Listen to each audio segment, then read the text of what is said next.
¿Considera que hay un exceso de canes en las ciudades? No. Yo vivo en una de las ciudades con más perros. Gijón es una ciudad enormemente perrera. Y yo creo que a todas las ciudades les quedan pocos perros. Yo creo que se necesitan más perros. Te hacen mejor persona. Los perros te hacen mejor persona. Los perros te recuerdan muchas cosas. Una de ellas es que vives en sociedad. Son animales enormemente gregarios.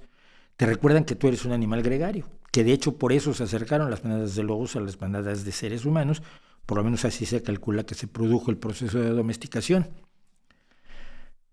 Pero los perros te recuerdan algo que es mucho más importante, y es que el cariño es incondicional, y si es condicional no es cariño. Si les das de comer te lo agradecen enormemente. Si no les das de comer se buscan la vida y te siguen queriendo.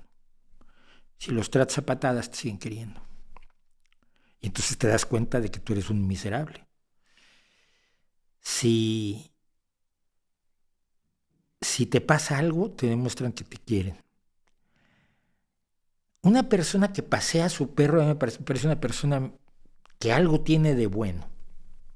La única excepción quizás sería Hitler, pero no sé si paseaba a su perro, solo lo tenía a Blondie o solo la tenía allí de show, ¿no? Que es posible, no lo niego. Pero en general, cuando una persona tiene a su perro, tiene un rasgo más amable. Yo creo que todo el mundo debería tener perro. Si quiere tener gatos, que los tenga, mientras no estén cerca de mí, no hay problema, pero que tenga perro.